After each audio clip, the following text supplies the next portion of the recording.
In a significant escalation of unrest within the University of the Gambia, staff members are continuing their sit-down strike as negotiation between two dismissed lecturers and independent government panel remains a standstill. This conflict, rooted in issues regarding faculty treatment and institutional governance, presents a critical juncture for the university community and its stakeholders. The dispute originated from the dismissal of two senior lecturers, which sparked widespread outrage among faculties and students. Many view this termination not only as an attack on individual rights, but also a broader critique of governance and academic freedom at the university.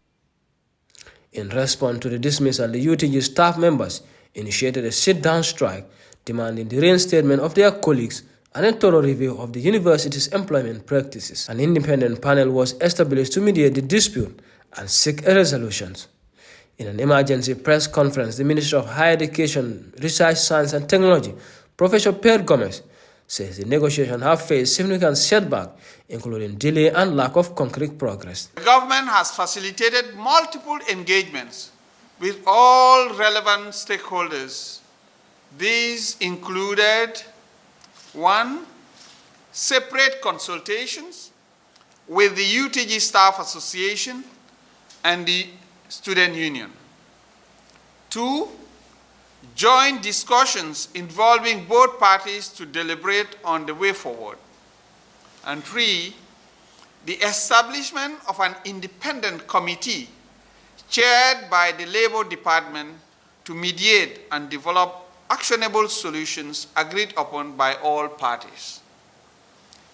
Regrettably, progress was hindered when one of the parties did not attend the committee's sessions, resulting in a delay in implementing the proposed solutions.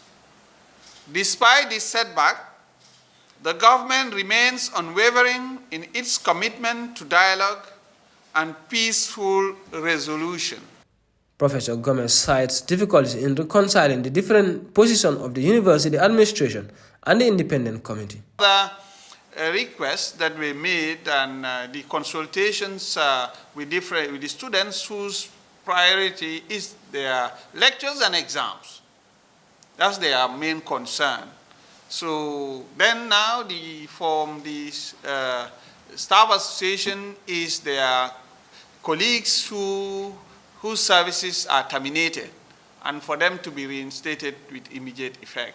But also, it happens that those lecturers decided to go to court, and then this is where we are. And to solve the problem, as I explained earlier on, government decided to come up with a neutral and independent body, and chaired by the Directorate of Labor. So unfortunately, one of the parties did not turn up. So that really made life a bit difficult. But government still wants things to be addressed in a very peaceful manner through dialogue and so on. The ongoing strike has left many students in limbo, with academic schedule disrupted as concerned staffs and students band together to express their solidarity. With negotiations stagnant, the Higher Education Minister emphasized the importance of resolving this impasse through dialogue, noting that efforts will continue to engage both parties with a commitment to fairness and mutual respect. Our government's position is to see how to bring all the parties together. We look at national interests and not to bring down the whole house. So that's the objective, and that's the reason why, yes, we can feel you that maybe things are too slow and so on. Remember, we are in democracy. If it was in a dictatorship, within 1 second you solve the problem. But now we cannot use those things. Democracy asks us to negotiate. Democracy asks us to take time. Yes, in that process, some of you might feel that government is very weak, government is this, but no, we want peace. Because for us, peace is better than anything else. And, and for us also, in a university, sometimes, yeah, it's good from time, not all the time, but sometimes you allow at least people also to be a little bit crazy. Let me put it, yeah? So that's what we are trying to do, but the objective is to find a better solution. And I want to call on all the parties, the staff association, the students and management, to really understand that government wants peace, and once government wants to focus on other development matters, and then want all the students and staff to really resume as expected.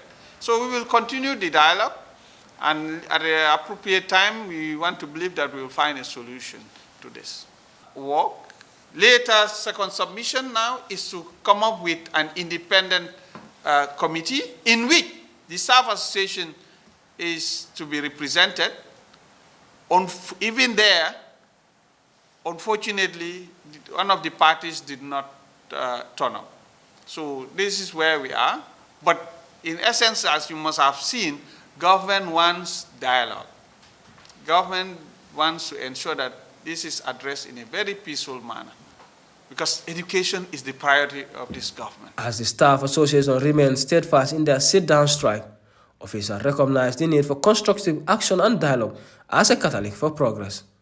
Although the path for resolution may be fraught with challenges, the government remains collectively committed to dialogue to pave the way towards understanding and reconciling in the country's highest learning institution.